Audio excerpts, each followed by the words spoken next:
At 3:47 a.m. in the Strait of Hormuz, the most powerful naval formation on Earth is moving through darkness at standard speed, wind at 4 knots, visibility near zero, 14,000 sailors distributed across a dozen warships, every sensor nominal, every screen clear, and 16 submarines are already waiting beneath them. They have been there for 6 hours. Not one of them has been detected. Not one of them has moved. Each one is sitting cold on the seabed, engines off, crew motionless, indistinguishable from the rock and silt surrounding it. The strike group's instruments are reading the strait correctly. The strait is just not showing them everything. The trap is already closed. The question is only whether the carrier will still be intact when the Americans realize they are inside it. Before we dive in, comment where you are watching from and click subscribe. The Strait of Hormuz is 21 miles wide at its narrowest point. Roughly 20% of the world's oil supply transits through it every single day. Close that corridor, and you do not just interrupt a supply chain, you change the price of everything that moves on a truck, flies on a plane, or heats a home. Every navy that has ever needed to project power into the Persian Gulf has had to solve the same problem. How do you move a carrier through a body of water that a sophisticated opponent has had decades to study, map, and mine? Iran has had exactly those decades, and the Ghadir-class submarine is the answer they built. 29 meters long, diesel-electric propulsion that switches to battery power and runs quieter than the ambient noise of the ocean itself. A shallow draft enough to operate in water where American nuclear submarines cannot follow. Armed with torpedoes and mines, the Ghadir costs almost nothing compared to a conventional submarine, which is precisely the point. Iran did not build one. Iran built more than 20, all of them optimized for one body of water, one transit corridor, one type of target. The decision that cannot be undone in this scenario is the one the commanding officer has not yet been forced to make. Because right now, nothing has happened. The screens say clear. The intelligence said clear. The sweep said clear. That consensus is the most dangerous thing aboard the carrier, not because it is wrong, but because it is about to be tested in the worst possible way. Think of a cold bottom ambush like a poker player who has already seen every card in your hand. And the Ghadir doctrine is built on one insight: a submarine that does not move, does not generate heat, does not transmit, and does not turn its engines on does not look like a submarine at all. It looks like the ocean floor. Iranian planners spent years charting the strait's bottom topology, its silt composition, its thermal layers, its standard transit lanes. They mapped where American carrier strike groups always enter, always screen, always position their destroyers. Doctrine is predictable. That predictability became the architecture of the trap. 16 Ghadir-class boats entered the strait and went cold 6 hours before the carrier transited. Each crew, 18 men, settled into their hull, cut all active systems, and waited. In a metal cylinder pressed against the seafloor in 40 meters of water, that means controlled breathing and no unnecessary movement, absolute silence for 6 straight hours. Not because the mission required it, because the mission was invisible only if every man inside held that discipline without exception. At 4:12 a.m., the strike group enters the primary ambush corridor, formation exactly as Iranian intelligence predicted. Destroyers forward and flanking, carrier at center mass, cruisers trailing at textbook intervals. The screening vessels run active sonar. Active sonar works like a flashlight in a dark room. You send out a pulse of acoustic energy and listen for what bounces back. In open, deep water, it paints a clear picture. In the Strait of Hormuz, it does something else entirely. Sound bounces off the silt, the rock shelves, the thermal layers where cold and warm water meet, and every one of those returns comes back as a contact. The Ghadir crews feel the pulses hitting their hulls like a slow drum beat. They do not move. A still submarine in shallow water is a rock. A moving submarine in shallow water is a target. The sonar sweeps roll over them and return nothing useful. The formation keeps moving.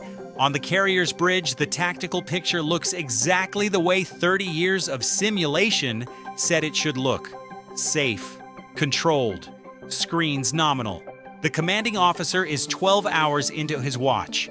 40 meters below his feet, a Ghadir crew is reading his ship's propeller signature on their passive acoustic display and waiting for an order that has not yet come.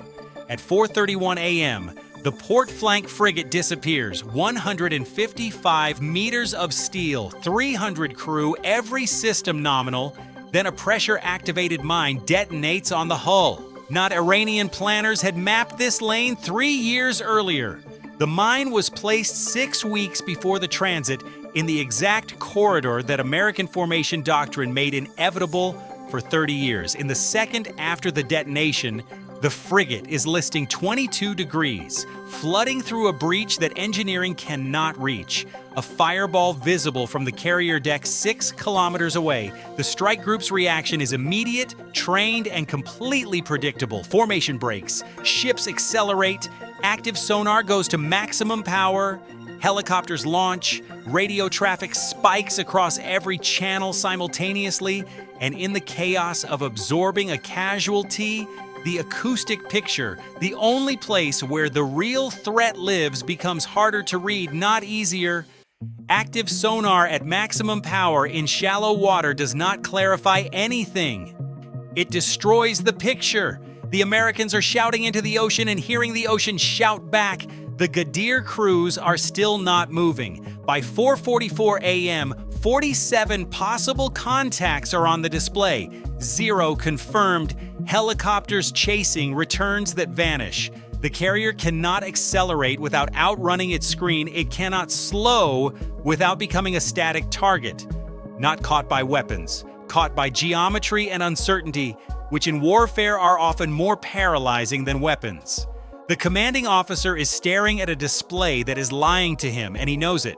The data says no submarines. His professional understanding of Iranian doctrine says 16 submarines, somewhere close. There's a particular kind of mental violence required to shift from prey to predator in the middle of a crisis. It is not courage. It is not aggression. It is something colder, the ability to take a system screaming at you, to react and override it, to look at chaos and choose stillness, to understand while being hunted that the only way to stop being hunted is to become the thing that hunts. He makes the call. All units cut active sonar, full passive posture, towed arrays out, helicopters on grid pattern. Stop shouting, start listening now, not a weapon, a decision. At 4:47 a.m., the order cascades through the formation in under 90 seconds. The SH-60 Seahawks fan out across the strait, dropping dipping sonar at pre-assigned coordinates every 800 meters, building an acoustic map. From surface to seabed, the destroyers deploy towed arrays, long passive hydrophone cables, trailing hundreds of meters behind each vessel. Cutting beneath the thermal layers the Ghadirs had been using to scatter the earlier active pulses. If active sonar is a flashlight, a towed array is an ear pressed to the floor of the ocean. It does not announce itself, it listens. Above the formation, a P-8 Poseidon maritime patrol aircraft shifts its entire sensor suite to passive mode. From 6,000 meters up, it integrates data from every sonobuoy simultaneously, cross-referencing returns, stripping known geological signatures, flagging anything that does not match the charted seabed, not just an aircraft. A flying acoustic analysis platform, 3 layers, helicopters covering the corridor, towed arrays sweeping the flanks, the P-8 stitching everything into one coherent picture from altitude. Within 11 minutes, Day 47 ghost contacts collapse to 6 prioritized anomalies. Geometric signatures at depths the charts say should be flat silt. Things with angles, things with consistent dimensions, things that were manufactured, things holding so perfectly still that only the systematic elimination of everything else made them visible. The Ghadir crews had done everything right. But invisible only works against an enemy looking the wrong way. The moment the Americans changed how they were looking, the passive arrays calibrated, the P-8 cross-referenced every return against hard geology, invisibility became a countdown. At 4:53 a.m., one Ghadir has held position so perfectly, so patiently, that 11 minutes of passive analysis finally resolves it from the background. The charted depth shows flat silt at 38 meters. The return shows geometry that silt does not produce. A Seahawk is overhead within minutes. Dipping sonar confirms at close range. The crew inside has no warning, no indication that 6 hours of perfect discipline just ended in the last 30 seconds. Mark 54 torpedo, water entry, 9-second run, 4:54 a.m., first Ghadir destroyed. At 4:55 a.m., the other 15 crews feel it through their hulls before any data confirms it. The specific frequency of a boat dying nearby, and in that instant, the entire calculus inverts. Staying still is no longer safety. Staying still is waiting in a tightening grid for a torpedo already being vectored toward the next coordinate. The cold bottom doctrine, the thing that made the ambush possible, the discipline that held 16 boats invisible for 6 hours, shatters in a single second of sound. That they break position, all of them, simultaneously in different directions. No coordination, no communication, because transmitting in this water right now means being found in seconds.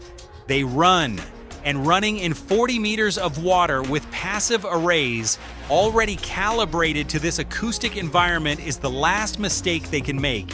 A submarine running at emergency speed in shallow water does not hide.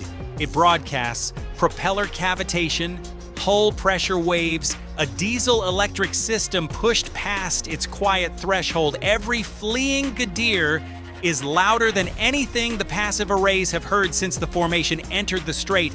By 5:04 a.m., the second Ghadir is gone. 2 boats destroyed, 14 running with no formation, no command structure, no doctrine left. Just 14 captains alone in the dark, though each one broadcasting his position to a sensor grid that now owns every meter of the strait. Between 5:04 and 5:34 a.m., the P-8 tracks 7 signatures simultaneously. The destroyers close the cordon, pushing escape corridors progressively shallower, driving the fleeing boats into water where detection is trivial and maneuvering space collapses.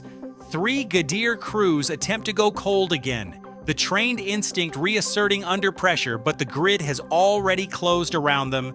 Towed arrays are within acoustic range before their engines fully shut down. They are found within minutes of stopping. The helicopters work in relay, no gap in coverage, no window of silence that a fleeing submarine can use to transit even 800 meters undetected. By 5:34 a.m., the strike group has cleared the primary ambush corridor.